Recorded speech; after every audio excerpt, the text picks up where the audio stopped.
Hello everyone, welcome back to my channel. आज इस lecture में हम लोग कंप्लीट करेंगे फैटी एसिड्स और मैं प्रोटीन तक लास्ट लेक्चर में कंप्लीट कर चुकी हूँ। अगर आपने नहीं देखा है तो प्लीज़ जाके देख लीजिए। Before starting this lecture, please like this video, subscribe to my channel and hit the bell icon, then you will get a notification fast. Fatty acids, right, are the polymers of lipids. ये lipids के polymers होते हैं, right. अब जो हमारी body में fat present होता है हम लोग उसके बारे में बात करेंगे, पर उससे पहले मैं आपको एक चीज़ बता दूं। जैसे हमारी बॉडी में जो फैट्स होते हैं वो हमारी बॉडी में लॉन्ग टर्म के लिए एनर्जी स्टोर करते हैं, राइट। अगर हम कोई भी बहुत ज़्यादा वर्कआउट कर रहे हैं या हम लोग खाना, कोई इंसान को अगर आप खाना नहीं दोगे तो सबसे पहले उसके पास जो एनर्जी स्टोर है हमारी बॉडी में, कार्बोहाइड्रेट्स जो कार्ब्स होते हैं वो बर्न करना स्टार्ट करते हैं। जब वो ख़त्म हो जाते हैं तब हमारी बॉडी में जो फैट्स होते हैं ना वो बर्न होना स्टार्ट करते हैं जिससे कि हमें एनर्जी मिले। देन उसके बाद आता है हमारा प्रोटीन, जिससे कि हमारी बॉडी जो लास्ट यूनिट है वो बर्न आउट होना स्टार्ट होती है, उससे हम लोगों को जो एनर्जी मिलती है देन हमारी बॉडी ख़त्म हो जाती है, राइट। फिर एनर्जी कहाँ से आएगी? तो जो फैट्स होते हैं हमारी बॉडी में लॉन्ग टर्म के लिए एनर्जी स्टोर करने का काम करते हैं। जो फैट्स की अगर बात करें कि कहाँ पे पाया जाता है, किस में होता है, तो हमारी दिमाग में आता है लाइक ऑयल होता है, हमारी जो घी होता है, लाइक चीज़ होती है, और जितनी भी ये क्रीम्स होती हैं, कंडेंस मिल्क होता है, राइट। इन सब सारी चीज़ों में फैट्स होता है, और लाइक पेस्ट्री, केक्स, ये जितनी भी चीज़ें होती हैं, ब्ला ब्ला एंड ऑयल, तो ये सारी चीज़ें होती हैं, राइट। फैट्स जो होते हैं वो हमारी बॉडी के लिए अच्छे भी होते हैं और कुछ फैट्स जो हमारी बॉडी के लिए हार्मफुल भी होते हैं, राइट। तो इस लेक्चर को थोड़ा इंटरेस्टिंग वे में पढ़ते हुए चलिए आगे बढ़ते हैं। पढ़ाई को हमेशा इंटरेस्ट के साथ करिए, जो भी काम आप करिए वो इंटरेस्ट के साथ करिए, तो वो काम का जो रिजल्ट आएगा वो आपको बहुत ज़्यादा फ्रूटफुल मिलेगा, और आपकी माइंड में जो मेमोरी में वो जो चीज़ें सेव होंगी ना वो भी फैट की तरीके लॉन्ग टर्म रहेंगी, राइट, शॉर्ट टर्म नहीं रहेंगी। सम देयर आर सम, देख सकते हैं, सम ड्राई फ्रूट्स हैं, एवोकाडो है, देन सेसमी सीड्स हैं, ऑयल है, लाइक एंड ये कोल्ड फिश, जो कोल्ड वाटर फिश होती है वो है, then avocado, then olive oil आ गया, हमारा pizza, cheesy pizza, right, very tasty. Then हमारे सारे डेयरी प्रोडक्ट्स आ गए। देन हमारे पास आते हैं सम पोल्ट्री प्रोडक्ट्स आ गए, फिशेज हैं, राइट। देन यहाँ पे आपको cake, pastry, condense milk, ice cream, like ये सारी चीज़ें आ गई। अब मैं बता दूँ, ऊपर जितनी भी आप देख रहे हैं चीज़ें सारी नेचुरल चीज़ें हैं और ये अनसैचुरेटेड फैट कहलाता है और ये हमारी बॉडी के लिए बेस्ट होता है। देन नीचे आ जाते हैं तो ये जो डेयरी प्रोडक्ट्स और पोल्ट्री प्रोडक्ट्स वगैरह होते हैं ये सारे सैचुरेटेड फैट्स इसमें प्रेजेंट होते हैं और हमारी बॉडी के लिए हार्मफुल होता है, राइट। देन हमारे पास ये जो पिज़्ज़ा आप देख रहे हैं, चीज़ होती है इसमें जो, और ये जो आप केक, पेस्ट्रीज, कंडेंस मिल्क, ब्ला ब्ला देख रहे हैं जो भी, तो ये सारी चीज़ें ट्रांस फैट में आती, जो और जो रिफाइंड हम लोग यूज़ करते हैं वो सारी चीज़ें बहुत ज़्यादा हार्मफुल होती हैं। तो आज हम लोग, आप जानेंगे कि आपको क्या चीज़ें लेनी है, क्या चीज़ें नहीं लेनी है। अपार्ट फ्रॉम स्टडीज, ये जो टॉपिक है सबके लिए ही काफ़ी ज़्यादा इम्पॉर्टेंट है। Everyone should know about the fats कि क्या लेना चाहिए, क्या नहीं लेना चाहिए। ओके, सो हम लोग स्टार्ट करते हैं।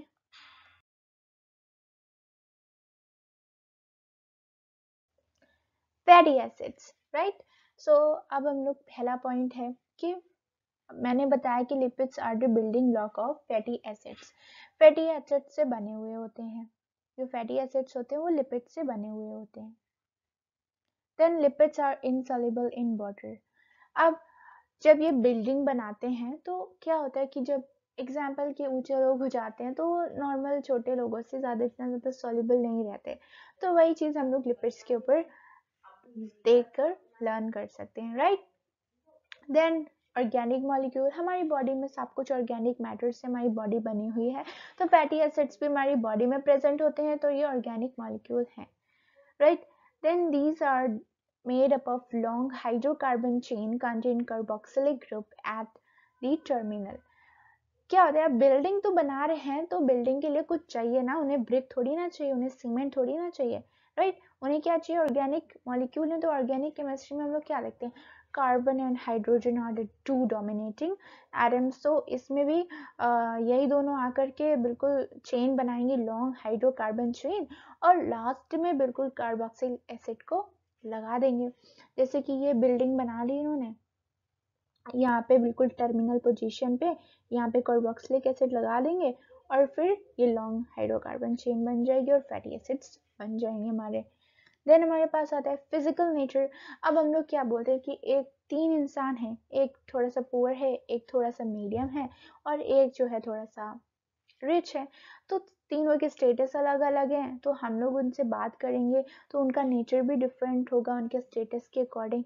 हालांकि ऐसी चीज़ें नहीं होनी चाहिए सोसाइटी में, बट है तो इंसान जज करता है कि यस वो ऐसा होगा, या कुछ लोग नहीं भी होते हैं, बट तो हम लोग ऐसे एग्जाम्पल्स के थ्रू लर्न कर सकते हैं। फिजिकल नेचर इनकी जितनी लंबी चेन होगी उसके अकॉर्डिंग डिसाइड होता है, ठीक है। इसके एग्जांपल्स भी हैं, लाइक 1 कार्बन से 19 कार्बन या 20 कार्बन तक वेरी करता है। 10 पल्मेटिक एसिड जो होता है हमारे पास, और उसमें 16 कार्बन होते हैं। देन रैकिडोनिक एसिड होता है, उसके पास 20 कार्बन होते हैं। अब 20 कार्बन है तो ऑब्वियस सी बात है, थोड़ा सा हाई क्लास नेम है, ठीक है। देन जो पल्मेटिक एसिड होता है वो मेनली जो पाम हमारे पास फ्रूट होता है ना, उससे इसका नेम डिराइव है, उसमें इसका जो कंटेंट होता है वो ज़्यादा पाया जाता है। देन बात आती है saturated fatty acids. Fatty acids के 2 टाइप्स होते हैं। क्या होता है इसमें, कुछ लोगों के नाम जो होते हैं उनके काम वो नहीं होते। तो जैसा कि इसका ये चीज़ है कि इसका नाम पे मत चाहिए, इसके काम क्या है कि जो चीज़ें बहुत ज़्यादा चीप होती हैं, राइट, वो हमारे लिए ज़्यादा अच्छी साबित नहीं होती हैं, वो हमारे कहीं ना कहीं हमें हार्म करती ही हैं लास्ट में। तो इसके एग्जाम्पल हो गया पल्मेटिक एसिड एंड स्टेरिक एसिड, और इसके पास से 1 सिंगल बॉन्ड प्रेजेंट होता है, 1 सिंगल, बहुत चीप, बहुत सस्ता, और कुछ भी नहीं होता है इसके पास, लेकिन सैचुरेटेड होते हैं, ठीक है। तो नाम से मत जाइए, इसके काम बड़े अच्छे नहीं हैं। Then unsaturated fatty acids, unsaturated, अब ये अनसेचुरेटेड इसके नाम पे भी मत जाइए, लेकिन इसका काम अच्छा है कि क्या है कि इनके पास एक नहीं 2 डबल, मतलब डबल बॉन्ड या उससे ज़्यादा बॉन्ड्स प्रेजेंट हो सकते हैं। फॉर एग्जांपल ऑलिक एसिड होता है, oleic acid mainly olive oil जो लोग होते हैं, ऑलिव्स होते हैं, उससे उससे मिलता है और उसमें पाया जाता है, इसका कंटेंट ज़्यादा होता है। इसीलिए अनसैचुरेटेड जो फैटी एसिड्स होते हैं हमारे लिए बहुत ज़्यादा अच्छे होते हैं, और सैचुरेटेड फैटी एसिड्स नहीं अच्छे होते हैं। तभी बोलते हैं ऑलिव ऑयल खाया करो, ऑलिव ऑयल से कुकिंग करना अच्छा होता है। ऑलिव ऑयल के अलावा जो भी कॉर्न ऑयल होते हैं, सोयाबीन ऑयल होते हैं, सब अच्छे होते हैं। जो अनसैचुरेटेड फैटी एसिड्स होते हैं वो 2 पार्ट्स में डिवाइड होते हैं, किसमें, poly unsaturated acid and then mono unsaturated acids. जो पॉली अनसैचुरेटेड एसिड्स होते हैं उसमें मेनली कॉर्न ऑयल आ जाता है, सोयाबीन ऑयल आ जाता है, जो हमारी कोल्ड वाटर फिश होती है वो आ जाती है, सनफ्लावर ऑयल आ जाता है। देन मोनो अनसैचुरेटेड फैट्स, जो फैटी एसिड्स होते हैं उसमें क्या होता है, ऑलिव आ गया, हमारे नट्स जो होते हैं, मोस्ट ऑफ द एवोकाडो आ गया, देन पीनट आ गया, सेसमी ऑयल आ गया, एक्सेट्रा एक्सेट्रा। तो अनसैचुरेटेड फैटी एसिड हमारी हेल्थ के लिए बहुत अच्छे होते हैं। जैसे कि हमारी बॉडी में जो 2 कोलेस्ट्रॉल लेवल होते हैं, एचडीएल और एलडीएल। एचडीएल मीन्स जो हमारे हाई डेंसिटी के जो लिपिड्स होते हैं, और एलडीएल मतलब लो डेंसिटी लिपिड्स, जो हमारी आर्टरीज में मतलब ब्लॉकेज क्रिएट कर देते हैं, तो वो नहीं अच्छे होते हैं। तो इसमें ये क्या करते हैं, अनसैचुरेटेड फैटी एसिड्स जो हमारी बॉडी में एचडीएल का लेवल होता है उसको इंक्रीज करते हैं, गुड कोलेस्ट्रॉल इंक्रीज करते हैं, और एलडीएल को डिक्रीज करने में हेल्प करते हैं। बट अगर एचडीएल भी ज़्यादा बढ़ेगा, ज़्यादा इंक्रीज होगा, तो उसमें भी कहीं ना कहीं हमारे हार्ट को प्रॉब्लम होगी। तो कोई भी चीज़ लिमिटेड वे में ही अच्छी रहती है, राइट। अब बात आती है पैल्मेटिक एसिड का, ये मैंने स्ट्रक्चर आपको यहाँ पे शो किया है, ये देख सकते हैं, इसमें कहीं 16 कार्बन है। इसका फॉर्मूला ये होता है जिसमें देख सकते हैं आप, और इसमें पैल्मेटिक एसिड में कहीं पर भी डबल बॉन्ड प्रेजेंट नहीं है, आप देख सकते हैं। देन यहाँ पे आप देख सकते हैं ऑलिक एसिड है, इसमें जो होता है ये हमारा अनसैचुरेटेड फैटी एसिड्स होता है, ठीक है। अब बात करते हैं हम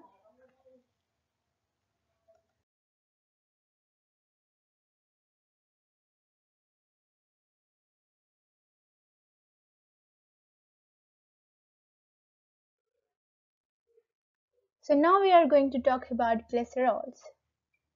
जो ग्लिसरॉल्स होते हैं वो फैटी एसिड्स और ग्लिसरॉल्स के साथ स्टेरिफाइड फॉर्म में पाए जाते हैं, राइट। उसके बाद जो फैटी एसिड्स और ग्लिसरॉल्स होते हैं वो जो कंबाइन होके जो स्ट्रक्चर्स बनाते हैं उनको हम लोग मोनोग्लिसराइड्स, डाइग्लिसराइड्स एंड ट्राइग्लिसराइड्स कहते हैं, ठीक है। अब जैसे ग्लिसरॉल है तो उसके साथ जितने नंबर्स में फैटी एसिड्स अटैच्ड है उसके अकॉर्डिंग हम लोग उनके नेम्स रखते हैं। देन जो यही जो स्ट्रक्चर्स मोनोग्लिसराइड, डाइग्लिसराइड जो होते हैं इनको ही हम लोग फैट्स एंड ऑयल बोलते हैं। जो फैट्स एंड ऑयल होते हैं उनको डिफ्रेंशिएट कैसे हम लोग करते हैं, उनके मेल्टिंग पॉइंट्स पे। जो ऑयल जो होते हैं नॉर्मली रूम टेम्परेचर पे वो लिक्विड फॉर्म में रहते हैं, और जो फैट्स होते हैं वो थोड़े से सॉलिड फॉर्म में रहते हैं। जैसे कि ये ग्लिसरॉल हो गया, राइट। अब यहाँ पे क्या होगा, ये फैटी एसिड्स अटैच हो गया, देन फिर से दूसरा फैटी एसिड अटैच हो गया, देन ये थर्ड हो गया। तो ये जो पूरा स्ट्रक्चर बना इन दोनों से मिलके, इसको ही हम लोग क्या बोलते हैं, फैट और ऑयल, राइट। अब क्या होता है, जो ऑयल जो होते हैं अगर उनका लो मेल्टिंग पॉइंट होता है, फॉर एग्जांपल जिंजरली हो गया, और जो मतलब सर्दियों में भी ऑयल की तरीके रहता है, राइट। जैसे कि हमारा नॉर्मली मस्टर्ड ऑयल हो जाता है और ऑलिव ऑयल हो गया, सब उसमें ही रहते हैं। जिंजरली ऑयल हो गया, सब नॉर्मली ऑयल्स के लिक्विड फॉर्म में ही रहते हैं। लेकिन कोकोनट ऑयल हो गया, हमारा जो घी होता है, राइट, वो विंटर्स में कैसा हो जाता है, बिल्कुल सॉलिड फॉर्म में कन्वर्ट हो जाता है उनके, क्योंकि मेल्टिंग पॉइंट जो होता है वो हाई होता है। फॉस्फोलिपिड्स के बारे में, राइट। अब जो लिपिड्स के साथ अगर फॉस्फोरस और फॉस्फोराइलेटेड जैसे ऑर्गेनिक कंपाउंड्स अटैच्ड हैं तो हम लोग उसको क्या बोलते हैं, फॉस्फोलिपिड्स बोलते हैं। वो कहाँ पे प्रेजेंट होता है, हमारे प्लाज्मा मेम्ब्रेन में प्रेजेंट होता है। जो हमारी सेल की जो आउटर कवरिंग होती है प्लाज्मा मेम्ब्रेन, वो किससे मिलके बनी हुई होती है, phospholipids plus proteins plus carbohydrates, ठीक है। तो जो फॉस्फोलिपिड्स होते हैं उनका भी बहुत ज़्यादा रोल प्ले करते हैं प्लाज्मा मेम्ब्रेन में, स्ट्रक्चर्स में, राइट। अब एग्जाम्पल इसका क्या होता है, लेसिथिन। देन न्यूरल टिश्यूज जो होते हैं उसमें ना लिपिड्स का मोर कॉम्प्लेक्स स्ट्रक्चर पाया जाता है। जितनी भी चीज़ें हाईलाइटेड की है ना मैंने, वो बहुत इंपॉर्टेंट है, आपके एग्जाम में पूछी जा सकती हैं। सो यहाँ पे आपके एनसीईआरटी में कुछ स्ट्रक्चर्स दिए हैं आपके फैट्स एंड ऑयल में, तो देखते हैं। जैसे कि ये जो पैल्मेटिक एसिड का स्ट्रक्चर है, ठीक है। देन यहाँ पे देख सकते हैं कार्बोक्सिलिक एसिड साइड में है ना। देन ग्लिसरॉल का स्ट्रक्चर है, आप देख सकते हैं, ये आपको आना चाहिए, बहुत इंपॉर्टेंट है और एग्जाम में पूछा भी जा सकता है। और इसका आपको जो मॉलिक्यूलर फॉर्मूला होता है जैसे कि ये लिखा हुआ है, ये स्ट्रक्चर है, तो आपको वो भी पूछा जा सकता है कि ग्लिसरॉल में कितने कार्बन्स प्रेजेंट होते हैं, राइट। इस टाइप में एमसीक्यूज फॉर्म में पूछा जाएगा। और जैसे कि ये ग्लिसरॉल का स्ट्रक्चर, आप उसकी चेन देख सकते हैं। देन ये इधर R1 और ये R2 और ये R2 और ये R3 जो अटैच्ड है यहाँ पर, ये फैटी एसिड्स हैं, ठीक है। और ये हमारा कोलेस्ट्रॉल का स्ट्रक्चर है। कोलेस्ट्रॉल भी मेनली फैटी एसिड से ही डिराइव होता है, ये भी, इसमें भी लिपिड्स प्रेजेंट होते हैं। देन ये फॉस्फोलिपिड जो हमारा सेल मेम्ब्रेन जो होती है उसमें स्ट्रक्चर प्रेजेंट होता है लेसिथिन का, वो है हमारे पास। So that is all about this lecture. I hope आपको समझ में आया हो। और आपको कोई भी डाउट्स हो तो you can just comment me down below and ask me any questions. So I hope you like this.